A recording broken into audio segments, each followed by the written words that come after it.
الحمد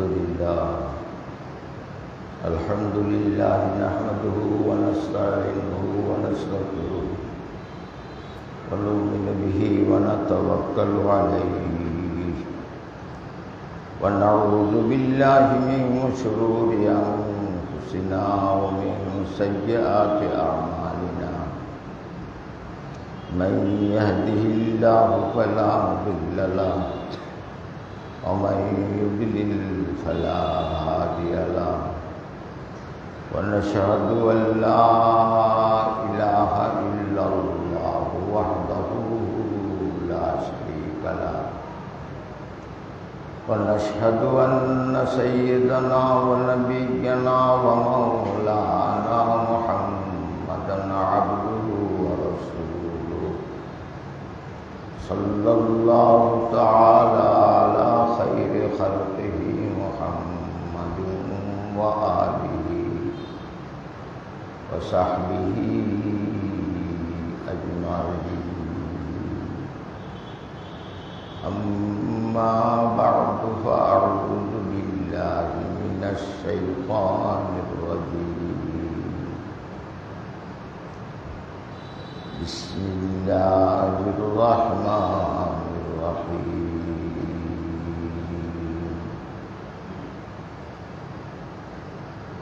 إنا أعطيناك الكوثر فصل لربك وانحر إن شانئك هو الأبتر بلغ العلا بكماله كشف الدجى بجماله حسنت جميع خصاله صلوا عليه وآله بلغ العلا بكماله كشف الدجى بجماله حسنت جميع خصاله صلوا عليه وآله اللهم صل على محمد عبدك ورسولك وصل على المؤمنين والمؤمنات والمسلمين والمسلمات আলহামদুলিল্লাহ আল্লাহ পাক আমাদেরকে জুমায় হাজির করছেন।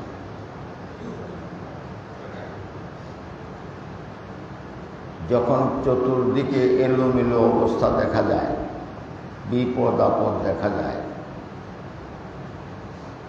তখন নবীজি উম্মতকে শিখাইছেন তোমরা সালাতুল হাজত বা নফল করো, দুই রাকাতেই মন্দ করে সারা জাহানের মানুষের জন্য শান্তির দোয়া করো। কোরআন শরীফে আল্লাহ আপনাকে একটা দোয়া শিখিয়েছেন, রব্বি ফিরলি, আল্লাহ তুমি আমাকে মাফ করো, বলি ওয়ালিদাইয়া, আমার মাতা পিতাকে মাফ করো, ওয়ালিল মুমিনিনা ওয়াল মুমিনাত, সমস্ত মুমিন পুরুষ মহিলাকে মাফ করো, ওয়াল মুসলিমিনা ওয়াল মুসলিমাত, সমস্ত মুসলমান নারী পুরুষকে মাফ করো। এই দোয়াটা যে নাকি বেশি বেশি পড়বে তার প্রায় দোয়াই, সব দোয়াই আল্লাহ কবুল করবে। তাহলে বোঝা গেল মাতা পিতা এবং মুসলমান নারী পুরুষ সবার জন্য দোয়া করলে আল্লাহ খুব খুশি হয়। আমার পর হইতে পারে, আমার থেকে দূরে হইতে পারে, আল্লাহ তো খুব কাছে। আল্লাহ রইল বান্দা আল্লাহর কাছে।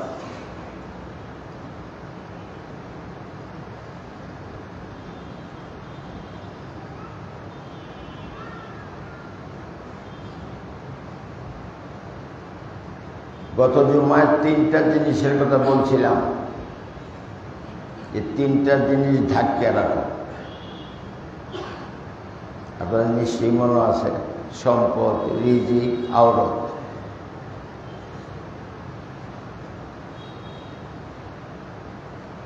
খানা পিনা এখন পেট্রোল দেয়া ঝামেলা করে,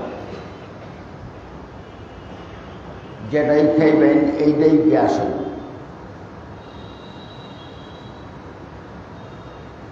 তো খাবার সময় আলহামদুলিল্লাহ সূরা 7 বার পড়া। আগে তো বিসমিল্লাহি ওয়া আলা বারাকাতিল্লাহ কইবেন, ভুলে গেলে বিসমিল্লাহি আউয়ালাহু আখিরা পড়বেন। আর খাওয়ার সময় আলহামদুলিল্লাহ সূরা 7 বার পড়বেন। আপনারা সবাই জানেন, قُلْنَا يَا نَارُ كُونِي بَرْدًا وَسَلَامًا عَلَى إِبْرَاهِيمَ। জানেন না? জানেন না? অনেকেই জানেন। সালামুন আলা ইব্রাহিম, এটাও 7 বার করে বলতে বলে খুব ভালো। খাবার পরে আমার পেটে যাতে ঝামেলা না হয়, বিষ গেলেও যে তার অ্যাকশন নষ্ট হয়ে যায়, তার জন্য 3 বার সূরা কুরাইশ পড়বে। সূরা কুরাইশ কোনটা? লিলাফি কুরাইশিন লিলাফিহিম লাইলাতাশ শিতা'i ওয়াস-সাইফ ফালইয়াবুদু রাব্ব হাযাল বাইত আল্লাযী আত'আমাহুম মিন জু' ওয়া আমানাহুম মিন খাউফ। যে আল্লাহ ক্ষুধা লাগলে খাওয়ায়, আর যে আল্লাহ ভয় লাগলে ভয় দূর করায়। ভয় খেলা দূর করে, শান্তি দেয় ভয়ের সময়।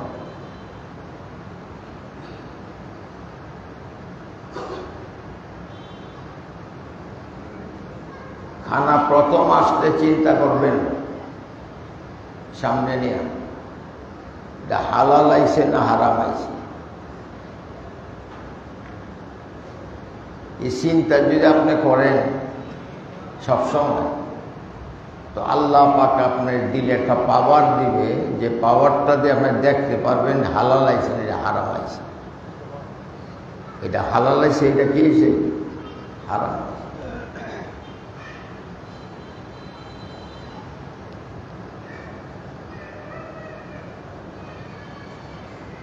7 দিন 8 দিন পর্যন্ত ঘরে খানা নাই, এমন একটা লোকের জন্য হারাম খাওয়া যায়। হারাম খাওয়া কি?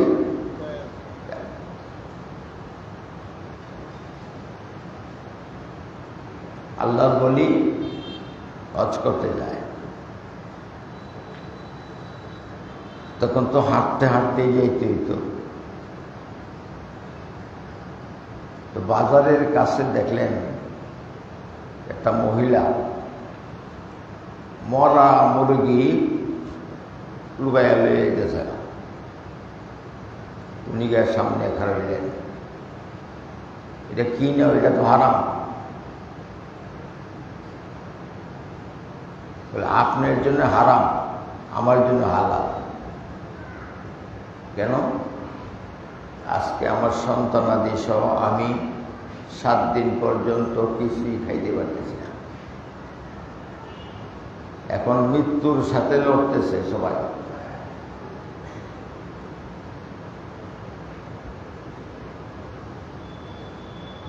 উনি বললেন যে ফালা হইয়া, আমি তোমার ঘরে খানা পৌঁছাই না, তুমি থাকো। অনেক খানা কিনছে, কিনিয়া গাড়ি দেয়া, ঠেলা টোলা গাড়ি দেয়া সব খানা ওনার বাড়িতে না পৌঁছে। তো হজ করতে যেতেছে, যে হজের সব টাকা এই বেড়ার খানার লেগে যাচ্ছে।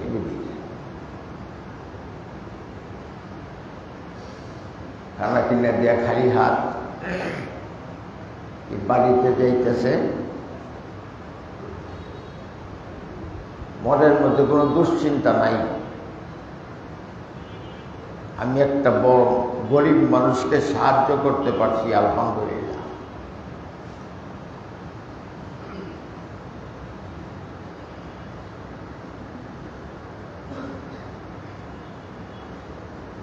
এই বৎসর যখন মানুষে তওয়াফ করে, গাইবি একটা আওয়াজ এল এই লোকের নামে। এই বৎসর সবের হজ কবল করে নিলাম এমন একটা লোকের বরকতে যে হজে আসতে পারে না।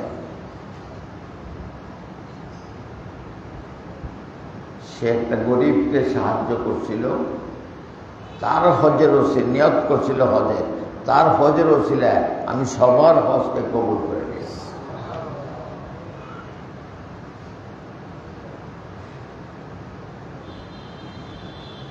আল্লাহ আমাদেরকে গরিবের কষ্ট বুঝবার তৌফিক দান করুন।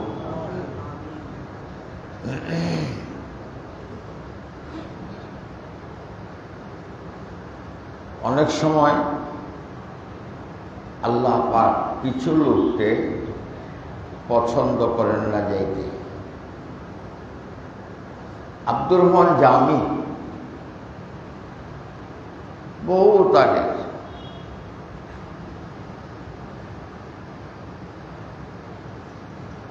উনি হজে রওনা দিয়েছেন, ওই আব্দুল কাদের জিলানী রহমতুল্লাহ আলাইহির যুগে। যখন মদিনার কাছে কাছে পৌঁছে গেছেন, আগে মদিনায় যাবেন, তখন নুরুদ্দিন জঙ্গি ক্ষমতায়, যে স্বপ্নের নবীজি তাকে দেখাইলেন এই নামে একটা লোক হজ করতে আইতেছে, যে বাই হোক তাকে ফিরাও। সব রাস্তায় গার্ড বসায় দিছে, ধরা পড়ল না।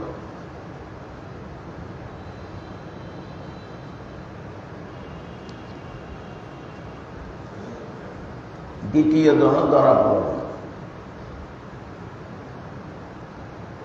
তৃতীয় দিন স্বপ্নে দেখে নবীজি বলতেছেন, এই শোনো, অমুক দেশের থেকে একটা ঘোড়া আসতেছে, ঘোড়ার উপরে কাঠের বোঝা,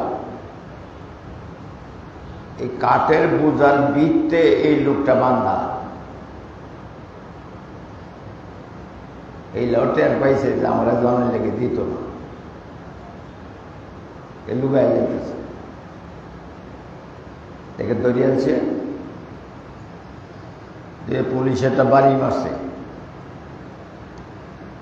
মাইসে কিলাইলে কিন্তু কিলানির অভাব নাই, পুলিশে বাড়ি মারলে কিন্তু মানে ব্যক্তি বাড়িয়ে না, একটাই বাড়ি মারে।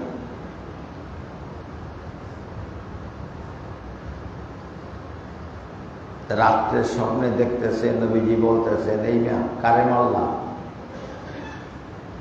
এ পাপী, এই জন্যে মদিনায় আসতে দেই না তা না, কারণ এটা না, কিন্তু সে আমাকে এত ভালোবাসে, এত ভালোবাসে যে সে আমার রোজায় আসলে রোজা থেকে উঠতে তার সাথে মহানাকা করতে।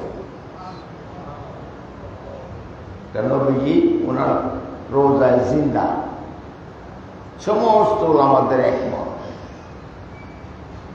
শুধু দুনিয়াতে হেরে গেছেন, জিন্দা আছে। এত বড় একটা কিতাব আছে, কিতাবটা জামিয়া লাইব্রেরির মধ্যেও আছে, আরবিতে, খুব কঠিন আরবিতে লেখা, যে হাজার হাজার উলামারা এটার মধ্যে বলছেন যে নবীজি ওনার রোজায় আথারে জিন্দা, যেটা বলেন কি জিন্দা। আপনারা যদি কাছে গিয়ে সালাম করেন তখন কি বলে করেন? আসসালামু আলাইকা ইয়া রাসূলুল্লাহ, ঠিক না বেটি? কাছে যে মৃত মানুষে কেউ কে কয় না এই নুরুদ্দিন কিরম আছো কয় কয় না। কিন্তু আপনি নবীজিকে সালাম দিতেছেন, আসসালামু আলাইকা ইয়া রাসূলুল্লাহ, দূর থেকেই বানা।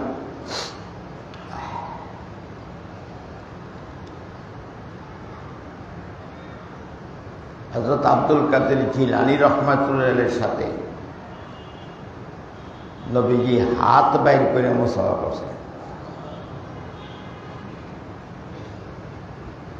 আরেকজন আছেন নবীজি আব্দুল কাদের জিলানী নবীজির বংশের লোক, সৈয়দ আহমদ কবির রেফাই রহমতুল্লাহ আলাইহি। উনি যখন রওজা হাজারে সালাম দিতেছেন তখন তো এত তাড়াহুড়া ছিল না, ভিড়ও ছিল না, এখন তো দাঁড়ানোই যায় না। তখনও নবীজি রওজা আথার বাইর করিয়া মিলাইছিলেন, তখন মদিনার আশপাশ সব আলোকিত হয়ে গেছে, নবীজির হাত মোবারক আলো। আহমদ কবির রেফাই রহমতুল্লাহ আলাইহি।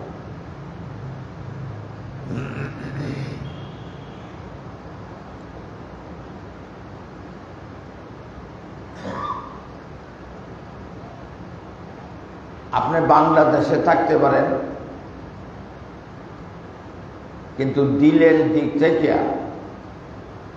আপনি নবীজির অনেক কাছে থাকতে পারেন, যেটা বলেন সুবহানাল্লাহ। হযরত হুসাইন আহমদ মদনী রহমতুল্লাহ আলাইহিকে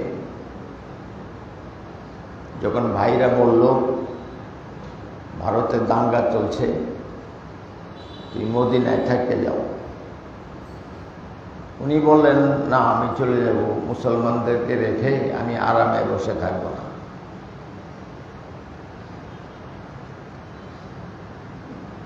তখন তারা কিছুতেই যখন ওনাকে মানাতে পারে না, তখন বলল নবীজির কাছে থাকা ভালো না দূরে থাকা ভালো? উনি বলেন কাছে থাকা ভালো। তাইলে তুমি ভারতে থাকবা কেন, দূরে? তখন উনিও বললেন যে আল্লাহর কসম। কার কসম খাইলেন? আল্লাহ। আপনারা মদিনা শরীফে আসেন, হুজুরের কাছে যত আসেন তার চেয়েও বেশি আল্লাহ আমাকে ভারত থেকে নবীজির কাছে রাখছেন। সুবহানাল্লাহ, খুব আস্তে কইলেন। এত বড় দৌলত আছে নাকি?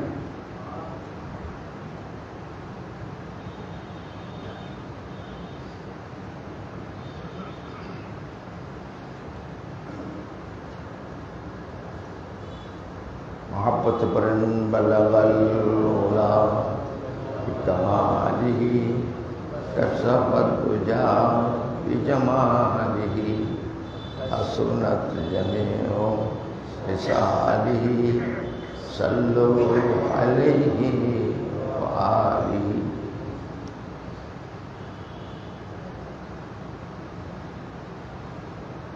নবীজির কাছে ভিড়তে হইলে নমাজটা খুব শান্তি মতে পড়তে হবে। কোনটা? নামাজ। আমরা যে রুকুত যাই, রুকুত গেলে আমরা বলি সামি আল্লাহু লিমান হামিদা। মুসল্লিরা কয় রব্বানা লাকাল।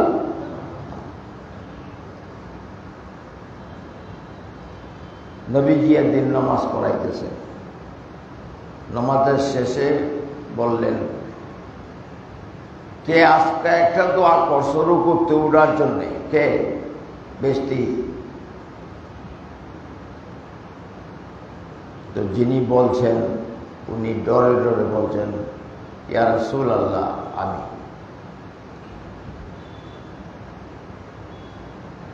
আমি দেখছি এই দোয়াটা আল্লাহর কাছে লইয়া যাওয়ার জন্য ফেরেশতারা কারাগারি লাগছে। দোয়াটা কি ছিল? আল্লাহুম্মা সাল্লি আলা মুহাম্মদ সামি আল্লাহু লিমান হামিদা রব্বানা লাকাল হামদ হামদান কাসীরান তাইয়িবান মুবারাকান ফি। এতটুকু, হামদান কাসীরান তাইয়িবান মুবারাকান ফি, অনেকেই জানেন।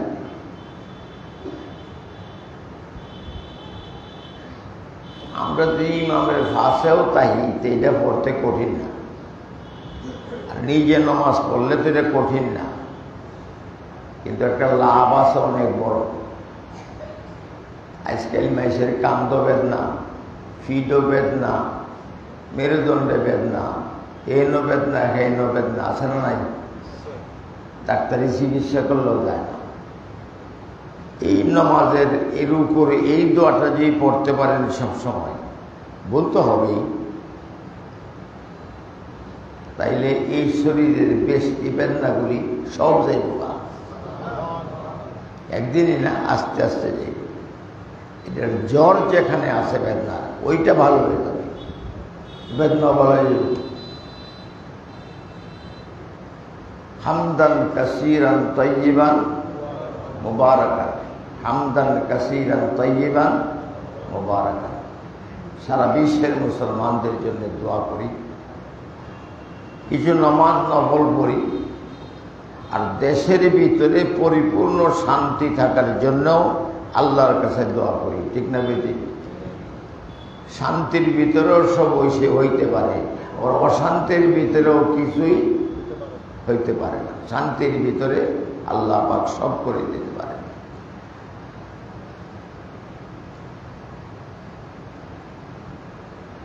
যারা সুন্নত করেন নাই, 4 রাকাত সুন্নত করেন।